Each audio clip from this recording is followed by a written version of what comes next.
My boss found me on the beach after hours. She said, "Are you done staring? My eyes are up here." The wind came hard off the Atlantic and stung Evan Cole's face with salt. His shoes sank into cold sand as he walked fast, trying to outrun a day that would not leave his chest. Then he saw her ahead, standing alone near the black water. A woman in a crisp white blouse and a tight black skirt, like she had stepped out of a meeting and refused to breathe. Paper flashed in her hand, and the folder slipped. Pages flew like frightened birds. Evan moved without thinking. He lunged, caught the papers before the waves could claim them, and froze when his eyes landed on the numbers. The beach went quiet in his head. Something was wrong. Bad wrong. And if he said it out loud, he might change her whole life. Should he hand the papers back and keep walking, or tell a stranger the truth that could ruin her? The first thing Evan noticed was not her body, and it was the way she held that folder, like it could cut her. She stood in the sand of Seacrest Point, like she belonged to two worlds at once. One world was clean and expensive, the other was wild and cold and open. Her bare feet pressed into the beach, toes sinking as the tide pulled in and out. Her blouse was bright against the dark water. Her hair kept snapping across her cheek in the wind. Oversized sunglasses covered most of her face, but not the tension in her mouth.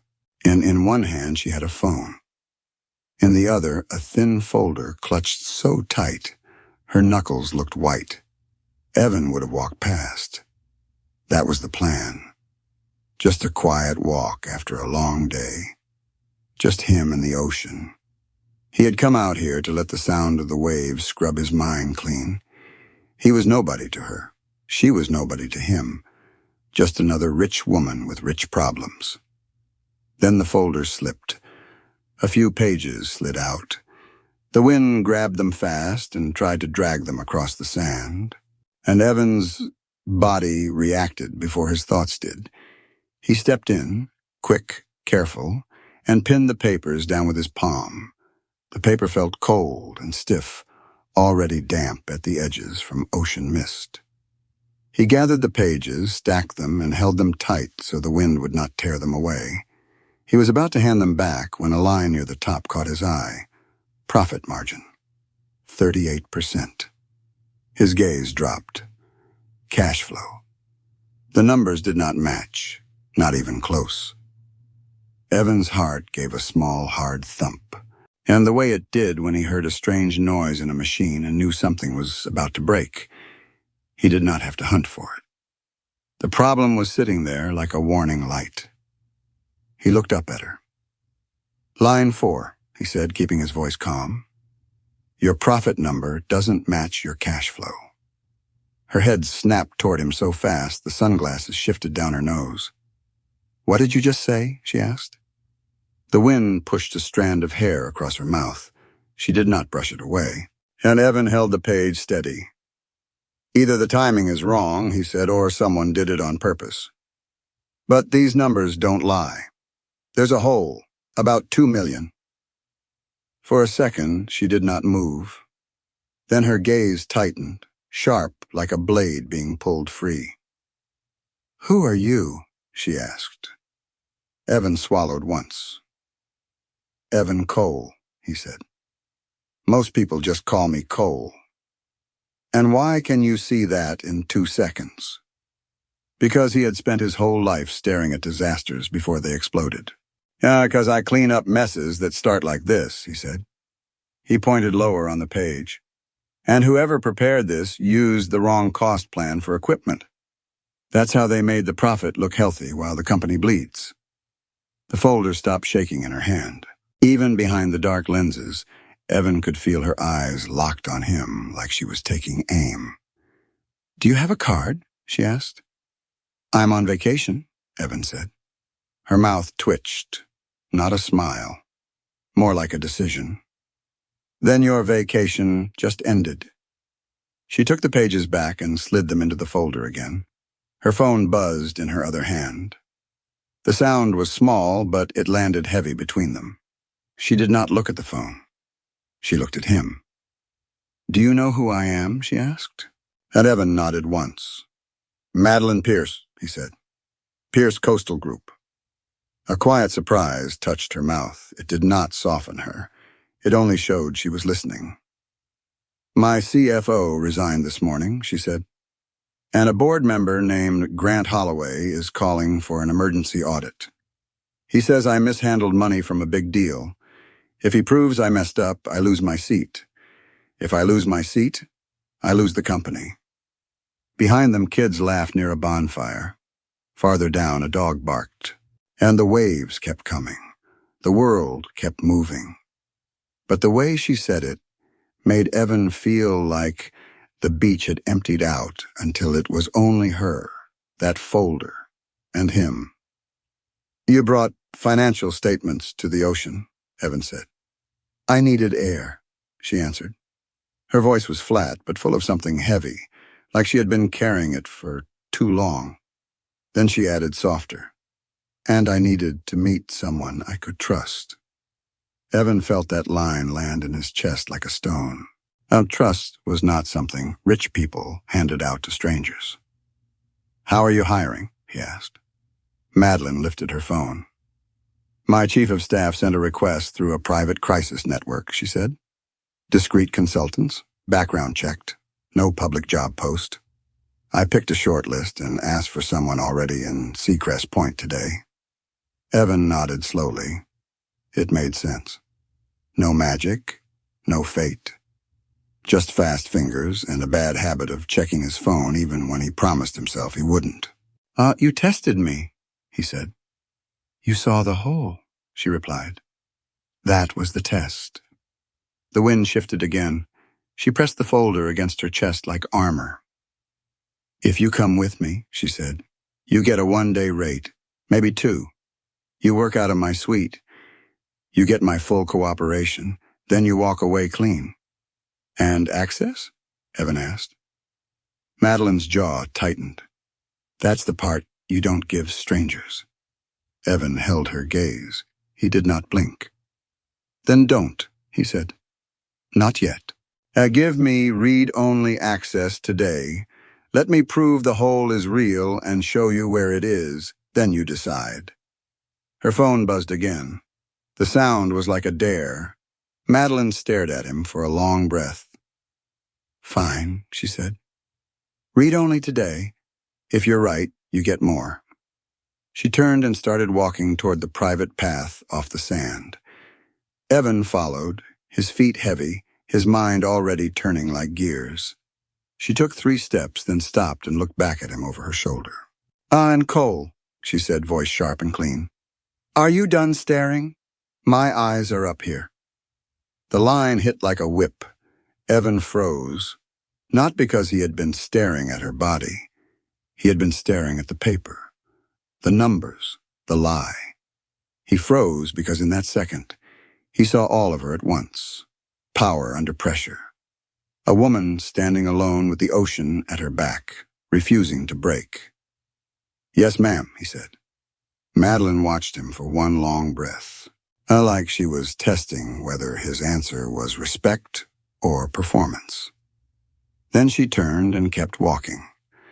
Her suite sat above the dunes in a private resort building that smelled like lavender, cold air, and quiet money. The kind of place that tried to feel calm, no matter what was falling apart inside. Madeline walked in and kicked off her heels. Somehow she stood taller without them, more grounded, less like a statue. A glass table by the window was buried under printed reports, contracts, bank papers, and emails.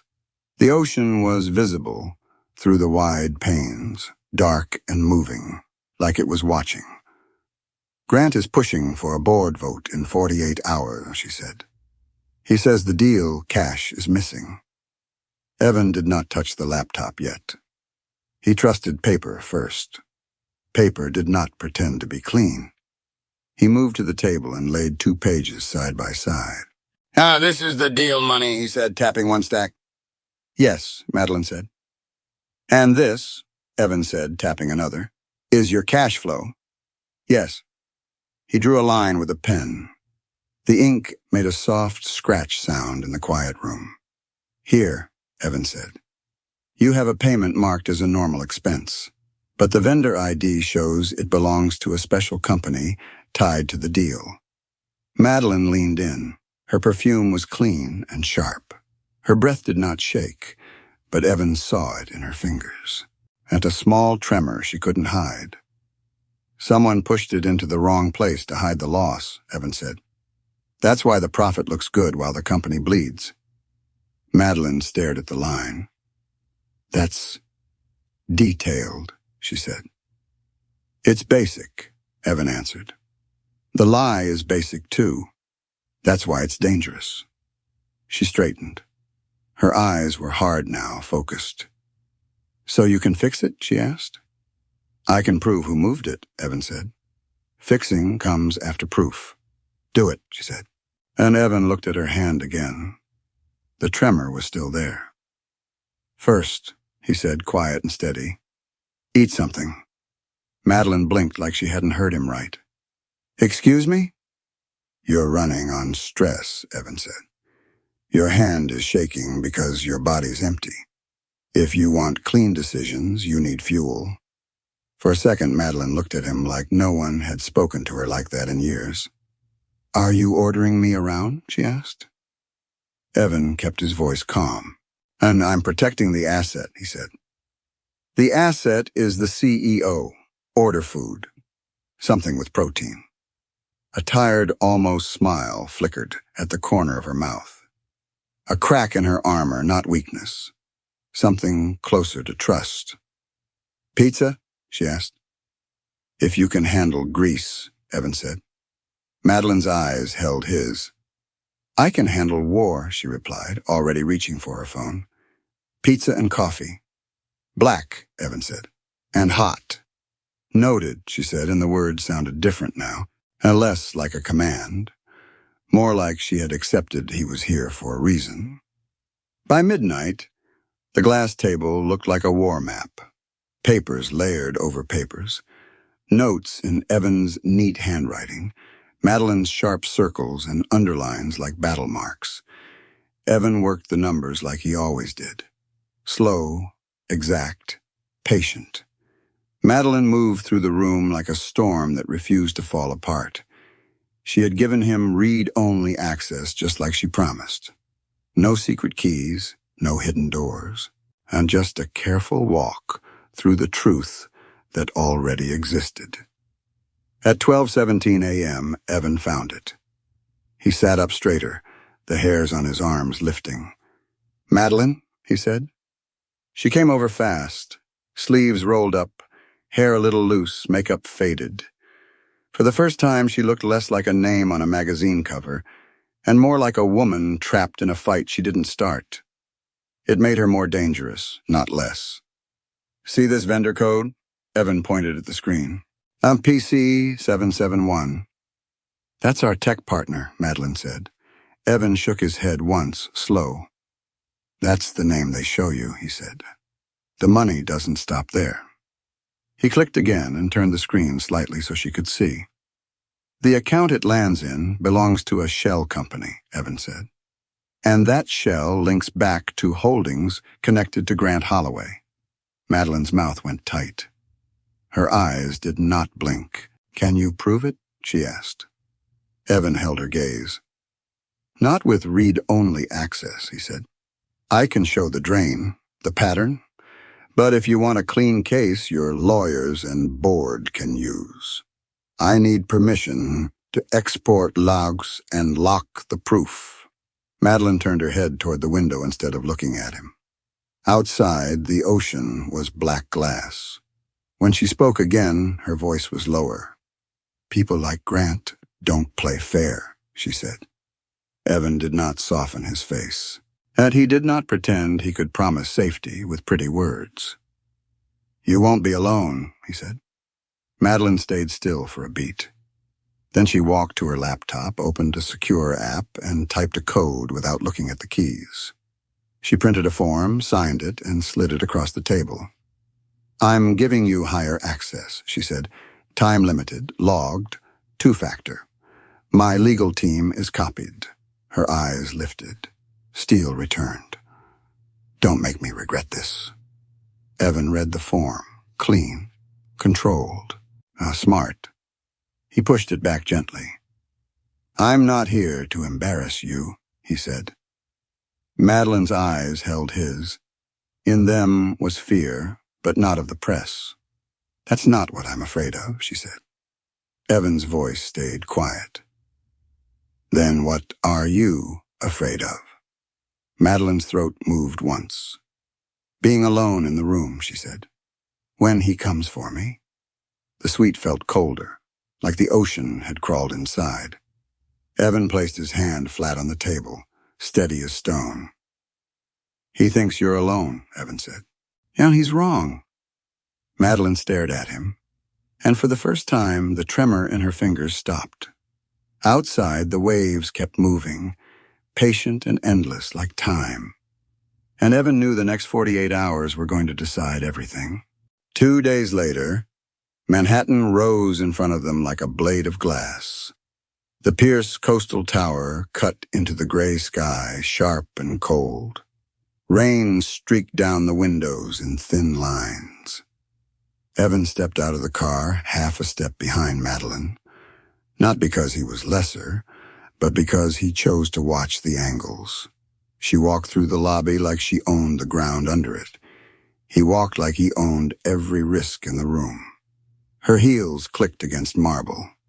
His shoes made no sound. And inside the elevator, the air felt tight. No music, no small talk. Just the soft hum of cables pulling them higher. Grant will try to corner me, Madeline said, eyes on the closing doors. He won't, Evan answered. Why are you so sure? Because he knows I'm here, Evan said. And he doesn't know how much I know. The elevator doors opened onto the executive floor. Clean lines, frosted glass. Assistants who pretended not to stare. By noon, and the war table had moved from a beach suite to her corner office overlooking the city. The ocean was gone. In its place was steel and smoke. Evan worked on a separate air-gapped laptop. No network, no shortcuts. Just files pulled one by one and checked by hand.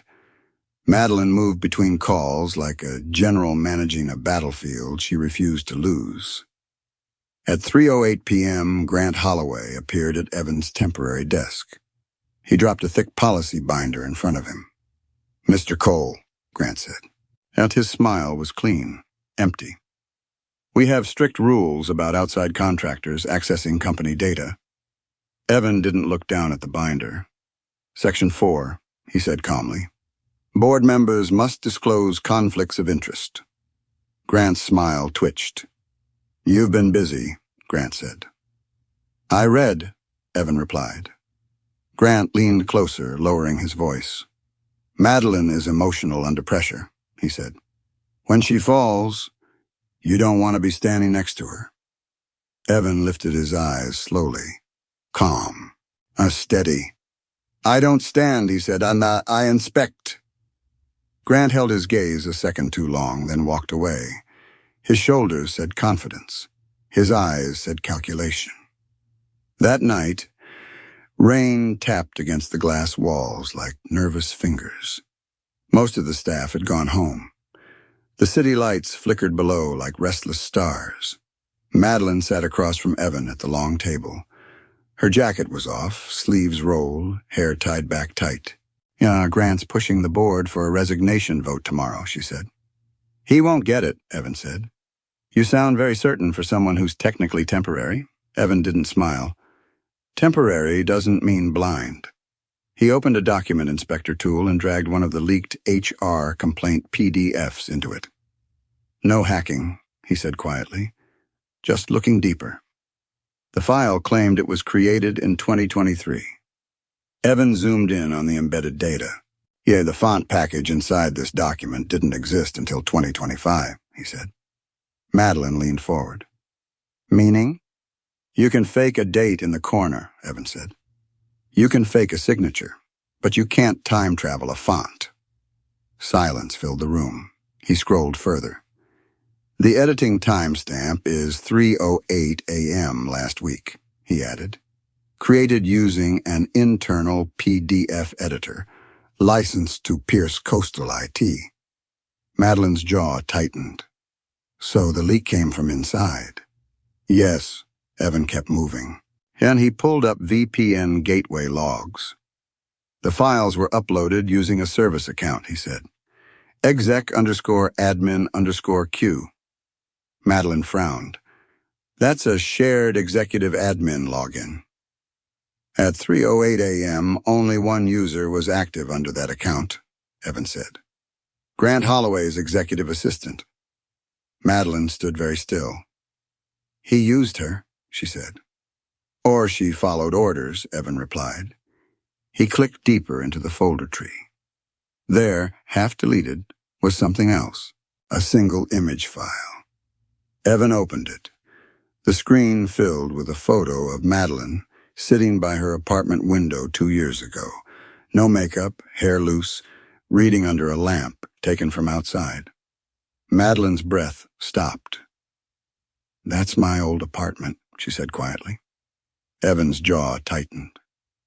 This isn't just about numbers, he said. He saved the file to one external drive, then another, then a third, slow, controlled, deliberate. Click, save, click, save, click, save. And he labeled them with a marker. Copy A, copy B, copy C. Patterns matter, he said. So does proof. Madeline stared at the image for a long second. Her face didn't break, but something in her eyes did. He's been building pressure for years, she whispered. Yes, Evan said. And tomorrow it ends. The next morning, the boardroom felt like a courtroom pretending it wasn't. Long polished table, water glasses, 12 suits, perfect lighting. Grant sat at one end, calm, composed. Madeline sat at the other, shoulders squared, chin lifted. This is tragic, Grant was saying. But for the good of the company, we must accept Madeline's resignation. I have not resigned, Madeline said evenly. Grant sighed, the sound full of fake regret. The evidence is overwhelming. Evan stepped forward from his place near the wall. Evidence can be checked, he said. Heads turned. A few board members frowned. Who allowed the consultant to speak? Grant demanded. And Madeline didn't look at him. She looked at Evan. That was enough. Evan placed the folder on the table. Not a slam. Not soft. Just solid. The HR dump is forged, he said. Grant laughed sharply. That's absurd. Evan opened the first report and slid it forward. These files claim they were created in 2023, he said. The font pack inside them is from 2025. They were edited at 3:08 a.m. using an internal PDF tool licensed to this company. Murmurs rippled down the table. Now the author field reads exec_admin_Q, Evan continued. The VPN log shows the upload came from that service account. At that time, the only active user under it was Mr. Holloway's executive assistant. Grant's face drained a shade. This is a smear, he snapped. Logs can be manipulated. Evan placed the printed photo on the table last.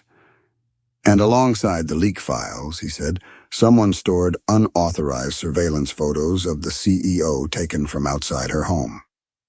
A chair creaked, and someone inhaled sharply. Grant tried to speak.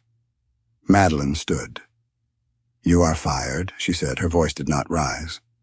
Effective immediately. Legal and security will handle the rest. Grant's mouth opened again. Madeline raised one hand. Do not speak, she said. Every word makes this worse. Security stepped forward. Grant looked around the table for support. No one met his eyes. The door closed behind him with a soft click. The room felt different after that. Not safe, but cleaner. Madeline's hands rested flat on the table. No tremor. She did not ask for approval. The board members were the ones who began to nod. By evening, the tower felt calm again. Evan packed his bag quietly at his desk and set his temporary badge down. Done. Madeline appeared in the doorway. "Where are you going?" she asked. "Home," Evan said. "Contract's over." She stepped into the room, closed the door behind her. "So you just leave?" she asked. "That's what I do," he said. Fix the leak. Walk away before people start pretending I belong here." "And what if I don't want you to leave?" she asked. Evan looked up slowly. "I can't work for you anymore," he said. "Why?" "Because I'm not neutral," he answered. "I can't sit in a boardroom and see you as just another client." Madeline came closer. The room felt smaller. "I don't want you as an employee," she said quietly. Her hand lifted to his tie. She didn't pull him, just held the fabric between her fingers. "Tell me to stop," Evan said. "Don't," she whispered. The kiss was steady, clear, not rushed, not careless, a choice. When they broke apart, her forehead rested against his. "Resign," she murmured. "I already did," he said. "Badge is on the desk." For the first time, she smiled without armor. "Good," she said. But neither of them noticed the camera lens down the hall, catching a reflection through the glass. And somewhere in the city, someone else had started watching. 2 days later, the lobby of Pierce Coastal Group filled with cameras. Bright lights glared off the marble floor. Reporters lined up behind velvet ropes, raising phones and microphones like weapons. The company logo gleamed on the wall like a shield that needed defending. Behind a heavy curtain, Madeline stood in a sharp blazer, with a mic pack clipped at her waist. Her posture was perfect. Her face was calm. But Evan could feel the tension in the air around her, like the moment before thunder. And he stood beside her in a dark suit. No badge now, no title, just him. Madeline reached up and adjusted his tie knot. Her fingers were careful and exact, the same way he had settled a jacket on her shoulders at the gala. That small touch hit harder than any kiss. It meant, "I see you. I trust you. I choose you." "Ready?" she asked. Evan's eyes stayed on hers. "Always," he said. A staffer pulled the curtain back. They stepped into the light. The room exploded with flashes, and cameras clicked like static. Voices rose and collided. Madeline walked straight to the podium and rested both hands on the sides like she was steadying the whole world. She waited until the noise dropped. Then she spoke. "The internal investigation is complete," she said. Her voice carried clean and clear. "We have identified the source of the forged documents. We have removed the people responsible, and we have secured our systems." Questions shot up at once. Will there be criminal charges? Did you ignore complaints? Did you misuse deal funds?" Madeline lifted one hand. The room quieted again like she owned the air.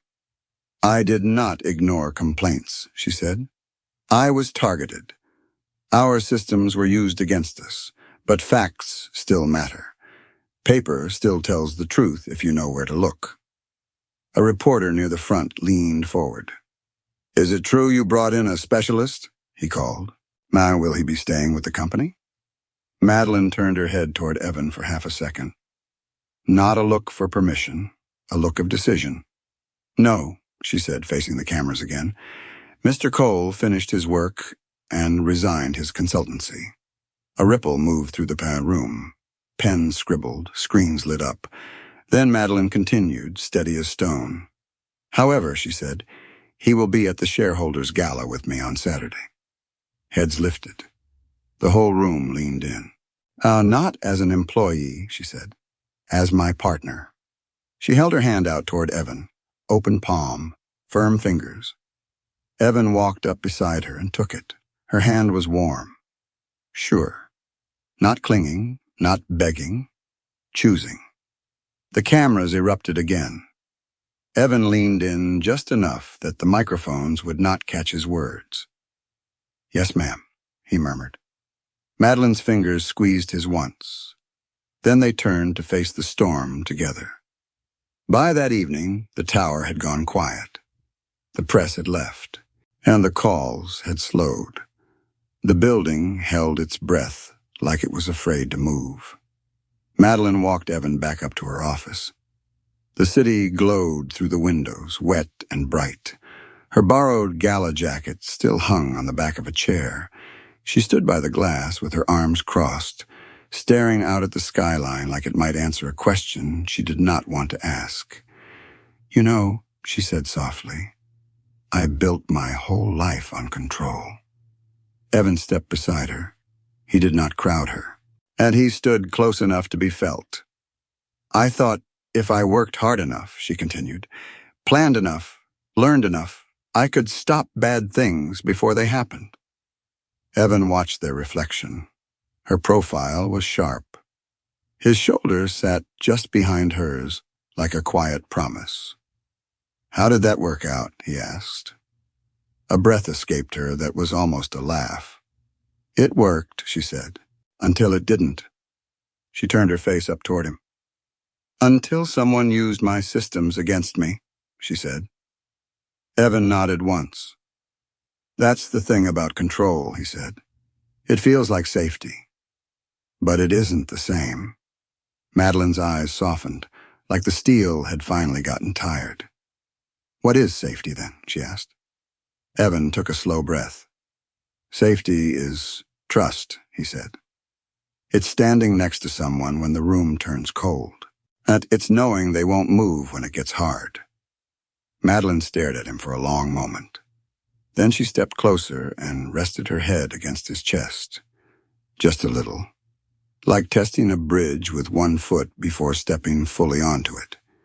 Evan's hand came to her back, warm, steady, not gripping, not claiming, just holding. In the quiet office, she did not feel like a CEO. She felt like a woman who had been carrying too much and finally let herself set it down. "Oh, I hate that I needed you," she whispered. Evan's voice stayed gentle. "You didn't need me," he said. "You needed someone who wouldn't flinch." Madeline lifted her head. Her eyes were glassy, but her voice was firm. "And you?" she asked. "What do you need?" Evan looked at her like he had nowhere left to hide. "I need the truth," he said, "even when it costs me." Madeline nodded once. "Then here's the truth," she said. "I've been alone in rooms like that for years, and even when I was surrounded by people." Her throat moved. "And I'm tired," she said. Evan leaned his forehead gently to hers. "Then don't do it alone anymore," he said. Madeline closed her eyes for one long breath. When she opened them, they were clear. "Saturday," she said. "Gala." Evan's mouth lifted just a little. "Saturday," he echoed. She kissed him again, slower this time. Softer. Not a battle kiss. A homecoming. Outside, the city kept moving. Cars hissed through wet streets. At neon signs blinked. Somewhere far below, someone laughed. Life kept going. But in that office, the loudest thing was the quiet. The quiet that comes after a storm when you realize you survived it.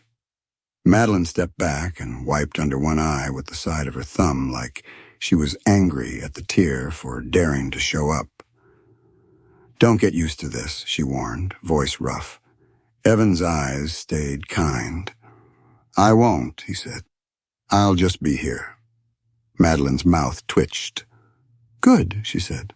And then in that moment, the distance between a boss and a stranger, between a CEO and a man on a beach, finally disappeared. Not because the world got easier, but because she stopped pretending she had to carry it alone. If you believe stories still matter, go ahead and hit subscribe, Stories Beyond the Porch. Drop a comment telling me where you're watching from. I love seeing how far these stories travel.